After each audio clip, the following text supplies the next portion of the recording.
Hi friends, ಎಲ್ಲರೂ ಹೇಗಿದ್ದೀರಾ? ಎಲ್ಲರೂ ತುಂಬ ಚೆನ್ನಾಗಿದ್ದೀರಾ ಅಂದ್ಕೊಳ್ತಾ ಇದ್ದೀನಿ. ನಾನು ಕೂಡ ತುಂಬ ಚೆನ್ನಾಗಿದ್ದೀನಿ. ಇವತ್ತಿನ ದಿನ ನಾವು ಸಾಕಷ್ಟು ಪಾಸಿಟಿವಿಟಿಯಿಂದ ಸ್ಟಾರ್ಟ್ ಮಾಡಬೇಕು ಅಂತಲೇ ನಿಮಗೆ ಯೆಲ್ಲೋ ಕಲರ್ ಲಿಲ್ಲಿ ಫ್ಲವರ್ಸ್ ತೋರಿಸ್ತಾ ಇದ್ದೀನಿ. ಇವತ್ತಿನ ಹೊಸ ದಿನಕ್ಕೆ ನಿಮ್ಮೆಲ್ರಿಗೂ ಸ್ವಾಗತ. ನಾನು ಏನೆಲ್ಲ ಮಾಡ್ತೀನಿ ಅಂತ ನೋಡ್ಕೊಂಬರೋಣ ಬನ್ನಿ.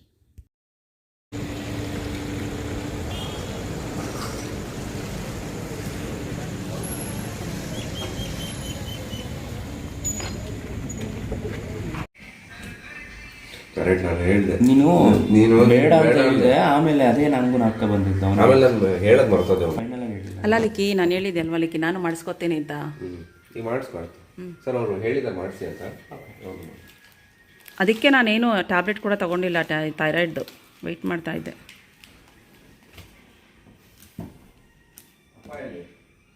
ಅಕ್ಷರ ಎಕ್ಸಾಕ್ಟ್ಲಿ ಕರೆಕ್ಟ್. ನೀವು ಯೋಚನೆ ಮಾಡ್ತಾ ಇರೋದು ಸರಿಯಾಗೇ ಇದೆ. ಇವರು ಹೆಲ್ತ್ ಡಿಪಾರ್ಟ್ಮೆಂಟ್ನವರು. ಸೊ ಇವಾಗ ಬೇರೆ ಎಲ್ಲ ಕಡೆ ಕೋವಿಡ್ ಜಾಸ್ತಿ ಆಗ್ತಾಯಿದೆ ಅಲ್ವಾ, ಒಂದು ಸರಿ ಬಾಡಿ ಫುಲ್ ಹೆಲ್ತ್ ಚೆಕಪ್ ಮಾಡಿಸ್ಕೊಂಬಿಡೋಣ ಅಂತ ನಾವು ಇವ್ರನ್ನ ಇನ್ವೈಟ್ ಮಾಡಿದ್ವಿ ಮನೆಗೆ. ಆ್ಯಕ್ಚುಲಾಗಿ ನಾವು ಪಾಲಿಸಿ ತೊಗೊಂಡಿದ್ವಿ, ಹೆಲ್ತ್ ಪಾಲಿಸಿಗಳು. ಹಾಗಾಗಿ ವಾಲಂಟ್ರಿಯಾಗಿ ವರ್ಷಕ್ಕೆ ಒಂದು ಸತಿ ಅವರೇ ಮಾಡ್ತಾರೆ. ನಾವು ಇವ್ರನ್ನ ಈಗ ಇನ್ವೈಟ್ ಮಾಡಿದ್ವಿ ಯಾಕಂತಂದರೆ ತುಂಬ ಕಡೆ ಕೋವಿಡ್ ಪಾಸಿಟಿವ್ ಇರೋದ್ರಿಂದ ಒಂದು ಮುನ್ನೆಚ್ಚರಿಕೆ ಕ್ರಮ ಅಂತಲೇ ಹೇಳ್ಬೋದು. ಈ ಥರ ಫುಲ್ ಒಂದು ಹೆಲ್ತ್ ರಿಪೋರ್ಟ್ ಇಟ್ಕೊಂಡಿದ್ರೆ ಏನು ಪ್ರಾಬ್ಲಮ್ ಆದ್ರೂ ತಕ್ಷಣ ನಮಗೆ ಈ ಥರದ್ದು ಪ್ರಾಬ್ಲಮ್ಸ್ ಇದೆ ಅಂತ ನಾವು ಶೋ ಮಾಡ್ಬೋದು. ಹಾಗಾಗಿ ಈ ಥರದ್ದು ಒಂದು ಚೆಕಪ್ ಅಷ್ಟೇ, ಬೇರೆ ಏನೂ ಇಲ್ಲ. ಈಗ ಒಬ್ಬೊಬ್ರದ್ದು ಅವರು ಬ್ಲಡ್ ಡ್ರಾ ಮಾಡ್ತಾ ಇದ್ದಾರೆ. ಸೊ ನಾನು ಫ್ರೀಕ್ವೆಂಟಾಗಿ ಇಯರ್ಲಿ ಟ್ವೈಸ್ ಚೆಕ್ ಮಾಡಿಸ್ಕೊಳ್ತಾ ಇರ್ತೀನಿ ಥೈರಾಯ್ಡ್ ಇರೋದ್ರಿಂದ. ಬಟ್ ಎವ್ರಿ ಟೈಮ್ ಭಯ ಆಗುತ್ತೆ ನನಗೆ ಬ್ಲಡ್ ಡ್ರಾ ಮಾಡಬೇಕಾದ್ರೆ. ನನಗೂ ಕೂಡ ಬ್ಲಡ್ ಡ್ರಾ ಮಾಡ್ತಾರೆ. ಈಗ ನಾನಂತೂ ಸಖತ್ ಎದುರ್ಕೊಳ್ತಾ ಇದ್ದೀನಿ ಈಗಲೇ.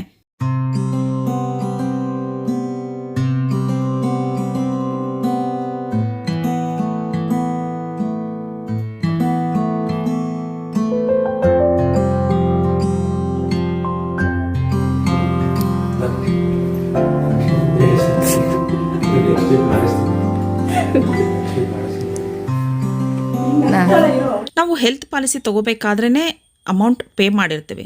ಸೊ ಈ ಥರದ್ದು ಒಂದು ಚೆಕಪ್ ಅಂದಾಗ ಕೂಡ ಮತ್ತೆ ಪೇ ಮಾಡಬೇಕು, ಮತ್ತು ಅದನ್ನು ರೀಫಂಡ್ ಆಗುತ್ತೆ ಅದು ನಮಗೆ. ಸೊ ಹಾಗಾಗಿ ಕೆಲವೊಂದು ಫಾರ್ಮಾಲಿಟೀಸ್ಗೆಲ್ಲ ನಾನು ಅವ್ರ ಅಪ್ಲಿಕೇಶನ್ಸ್ಗೆ ಫಿಲಪ್ ಮಾಡಿಕೊಟ್ಟು ನಮ್ಮ ಹತ್ರ ಸೈನ್ ತೊಗೊಂಡು ಅದನ್ನು ರೀಫಂಡ್ ಆಗುತ್ತೆ. ಮತ್ತು ರಿಸಲ್ಟ್ ಕೂಡ 7:30 ಈವ್ನಿಂಗ್ ಅಷ್ಟರೊಳಗಡೆ ಬರುತ್ತೆ ಅಂತೇಳಿ ಹೊರಡ್ತಾ ಇದ್ದಾರೆ. ನಮಗಂತೂ ಸಿಕ್ಕಾಪಟ್ಟೆ ಹಶ್ವಾಗಿದೆ. ಯಾಕೆಂತಂದರೆ ಬೆಳಗ್ಗೆಯಿಂದ ನಾವು ಉಪವಾಸ ಇದ್ವಿ. ಬ್ಲಡ್ ಟೆಸ್ಟಿಗೆ ಕೊಡಬೇಕಾದ್ರೆ 16 ಅವರ್ಸ್ ನಾವು ಖಾಲಿ ಹೊಟ್ಟೆನಲ್ಲಿ ಇರಬೇಕಾಗುತ್ತೆ. ಸೊ ಮನೆಯಲ್ಲಿ ತಿಂಡಿ ರೆಡಿ ಆಗ್ತಾ ಇದೆ. ಏನು ತಿಂಡಿ ಅಂತ ನೋಡೋಣ ಬನ್ನಿ. ಅದು ದೋಸೆ ಓಪನ್ ಮಾಡಿರಿ. ಕ್ರಿಸ್ಪಿ ಅಲ್ಲ, ಒಳಗಡೆ ಪುಡಿ ಹಾಕಿದ್ದಾರೆ. ಪುಡಿ ದೋಸೆ ಇದು. ನಾನು ಓಪನ್ ಮಾಡ್ತಿದ್ದೀನಿ. ತುಪ್ಪ ಮತ್ತು ಪುಡಿ. ನನಗೂ ಹೊಟ್ಟೆ ಹಶ್ವಾಗ್ತಾ ಇದೆ. ಅಡುಗೆ ಮನೆಗೆ ಹೋಗಿ ಏನಾಗಿದೆ ನೋಡ್ತೀನಿ ಈಗ. ಆಲ್ರೆಡಿ ನನ್ನ ಮಗ ತಿಂತಾ ಇದ್ದಾನೆ ನೋಡಿ. ಅವನಿಗೂ ಹೊಟ್ಟೆ ಹಶ್ವಾಗಿತ್ತು. ಪಚ್ಚಿ ಲೇಟ್ ಆಗಿದೆ ಅಲ್ವಾ, ಎಲ್ಲರಿಗೂ ಹೊಟ್ಟೆ ಹಶ್ವಾಗಿದೆ. ಪಲ್ಯ ನೋಡ್ತಾ ಇದ್ದೀರಲ್ವ, ಆಲೂಗೆಡ್ಡೆ ಪಲ್ಯಕ್ಕೆ ಬೇಯಿಸಿದ ಕಡಲೆಕಾಳು ಹಾಕಿ ಮಾಡಿರೋವಂಥದ್ದು, ಜೊತೆಗೆ ಬೇಳೆ ಸಾಂಬಾರು. ಹಾಗೇ ಪುಡಿ ಮಾಡ್ಕೊಂಡಿದ್ದಾಳೆ. ಪುಡಿ ದೋಸೆ ಅಂತ ಮಾಡ್ತಾಳೀಗ ಆ ಥರದ್ದು. ಹಾಗೆಯೇ ಒಂದು ರೆಡ್ ಚಟ್ನಿ ಇದೆ ನೋಡಿ, ಕೆಂಪು ಚಟ್ನಿ ಅಂತೀವಲ್ಲ, ಅದು ಒಂದು ಚಟ್ನಿ ಇದೆ. ಇದೆಲ್ಲ ಕಾಂಬಿನೇಷನ್ನು ಸೂಪರಾಗಿರುತ್ತೆ. ಜೊತೆಗೆ ತುಪ್ಪದ ದೋಸೆ, ತುಪ್ಪ ಹಾಕಿ ಚೆನ್ನಾಗಿ ತುಪ್ಪ ಹಾಕಿ ರೋಸ್ಟ್ ಮಾಡೋವಂಥದ್ದು ಸಖತ್ತಾಗಿರುತ್ತೆ.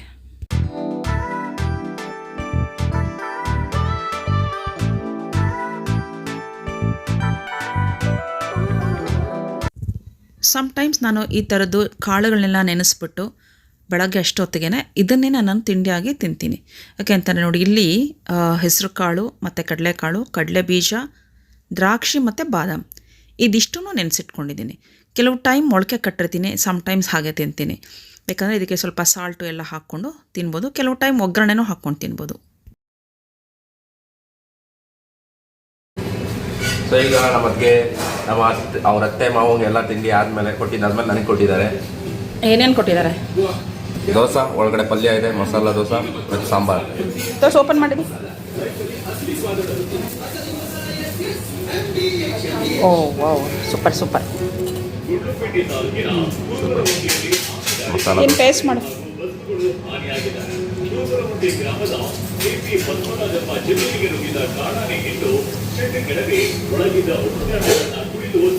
ತುಪ್ಪ ಹಾಕಿದ್ದಾರೆ.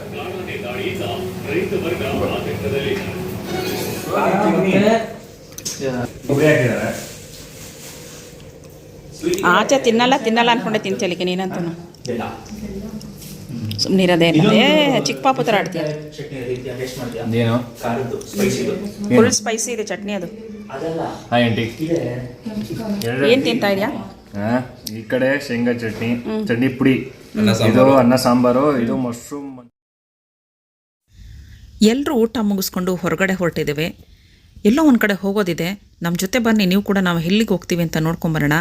ಹಾಗೆ ಒಂದು ಇಂಪಾರ್ಟೆಂಟ್ ಪ್ಲೇಸ್ಗೆ ಹೋಗ್ತಿದ್ದೀವಿ ಟೀ ಕುಡಿಯೋದಕ್ಕೆ. ಎಲ್ಲಿ ಟೀ ಕುಡಿಬೋದು ನೋಡ್ಕೊಂಬರೋಣ ಬನ್ನಿ. ನಾವೆಲ್ಲಿಗೆ ಹೋಗ್ತಿದ್ದೀವಿ, ಎಲ್ಲಿ ಟೀ ಕುಡ್ಕೊಂಬರ್ತೀವಿ, ಏನು ಮಾಡ್ತೀವಿ ಅಂತೆಲ್ಲ ಈಗ ನೋಡೋಣ.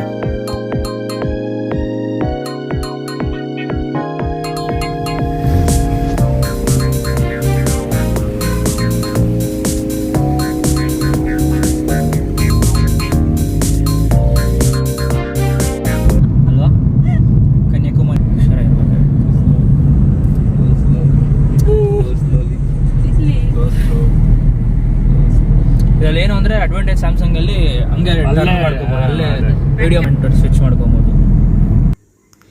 ಸಮ್ಟೈಮ್ಸ್ ನಾವು ಫ್ಯಾಮಿಲಿ ಜೊತೆ ಈ ಥರ ಹೊರಗಡೆ ಬರೋದ್ರಿಂದ ಮೈಂಡ್ ರಿಫ್ರೆಶ್ ಆಗೋದ್ರ ಜೊತೆಯಲ್ಲಿ ನಮಗೆ ಒಳ್ಳೆ ಆಕ್ಸಿಜನ್ ಸಿಗುತ್ತೆ.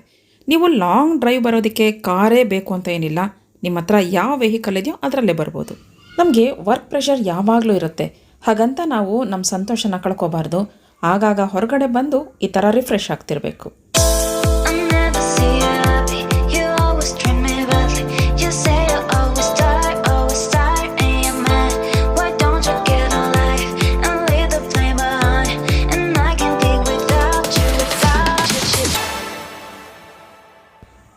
ಇನ್ನೇನೀಗ ಹುಡುಗಿರೆ ರೀಚ್ ಆದ್ವಿ. ಆಗ ಕರೆಕ್ಟಾಗಿ ಸರ್ಕಲ್ನಲ್ಲಿ ಈ ಥರ ಒಂದು ಅಮ್ಮ ಮತ್ತು ಮರಿ ಕೋತಿಗಳು ಕಾರ್ಗೆ ಅಡ್ಡ ಬಂದೇ ಬಿಡ್ತು. ಬಟ್ ಏನೂ ಆಗಲಿಲ್ಲ. God is great. ಯಾಕೆ ಅಂತ ಅಂದರೆ ಇಲ್ಲಿ ನೋಡಿ, ಈ ಕೋತಿ ಸ್ವಲ್ಪ ಕಾಲು ಡ್ಯಾಮೇಜ್ ಮಾಡಿಕೊಂಡು ಕುಂಟ್ತಾ ಇದೆ. ಸದ್ಯ ಏನೂ ಆಗಲಿಲ್ಲ. ನಾವು ಜಸ್ಟ್ ಮುಂದಕ್ಕೆ ಪಾಸ್ ಆದ್ವಿ.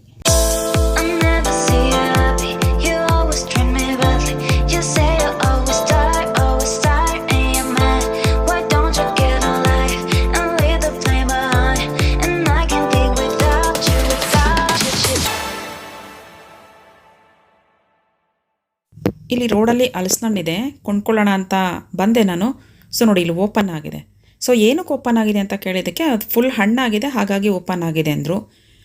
ಜೊತೆಗೆ ಇಲ್ಲಿ ಚಕೋತ ಹಣ್ಣಿದೆ, ಹಾಗೆ ಓಪನ್ ಮಾಡಿರೋಂತಹ ಹಲಸಿನ ತೊಳೆನೂ ಇತ್ತು, ಮಾವಿನ ಹಣ್ಣು ಇತ್ತು.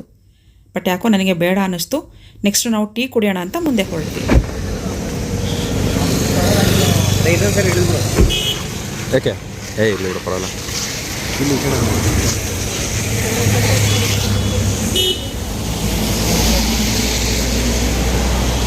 ಹಾಗಾದ್ರೆ ತಡಿ ಅವನು.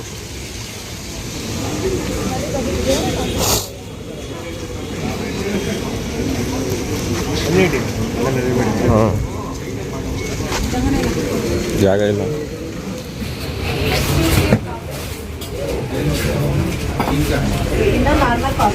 ಹಾಂ ಹಾಂ, ಇಲ್ಲ ಕಡಿಮೆ ಇರಲಿ,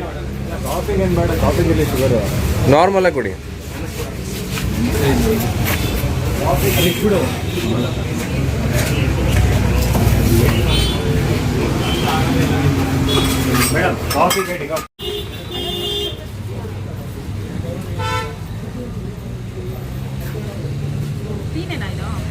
ಕೊಡು ನೋಡು, ಮಿಲ್ಕ್ ಮಿಕ್ಸರ್.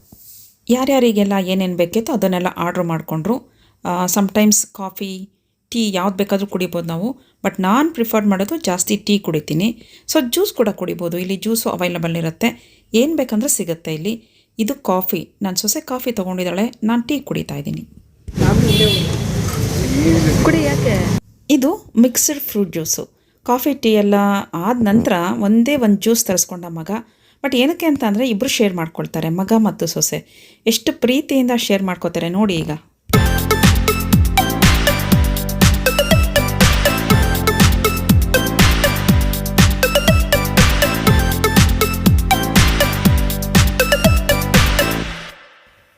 ಈ ಥರ ಕಂಚಿನ ಲೋಟದಲ್ಲಿ ಟೀ ಕುಡಿದು ಬಹಳ ವರ್ಷ ಆಗಿತ್ತು. ಚಿಕ್ಕನ್ನಲ್ಲಿ ತಾತ ಮನೆಯಲ್ಲಿ ಈ ಥರದ ಲೋಟ್ಗಳಲ್ಲಿ ಟೀ ಕುಡಿದಿದ್ದು ನೆನಪಿದೆ ನನಗೆ. ಸೊ ಈಗ ಅದನ್ನು ಮತ್ತೆ ಮೆಮೊರೈಸ್ ಮಾಡಿಕೊಂಡೆ ನಾನು. ಸೊ ತುಂಬ ಖುಷಿಯಾಯಿತು. ಬನ್ನಿ ಈಗ ವಾಪಸ್ ಹೊರಡೋ ಸಮಯ ಆಗಿದೆ.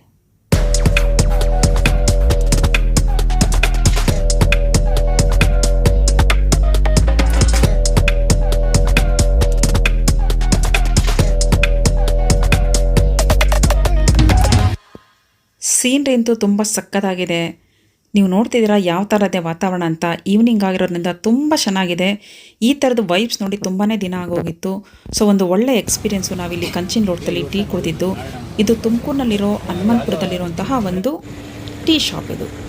ಕುಂಭಕೋಣಂ ಡಿಗ್ರಿ ಕಾಫಿ ಅಂತ. ಸಾಧ್ಯವಾದರೆ ಒಂದ್ಸಲಿ ನೀವು ವಿಸಿಟ್ ಮಾಡಿ. ನನ್ನ ವ್ಲಾಗ್ ಇಷ್ಟ ಆಗಿದ್ರೆ ಲೈಕ್ ಮಾಡಿ, ಶೇರ್ ಮಾಡಿ, ಸಬ್ಸ್ಕ್ರೈಬ್ ಮಾಡ್ಕೊಳ್ಳಿ.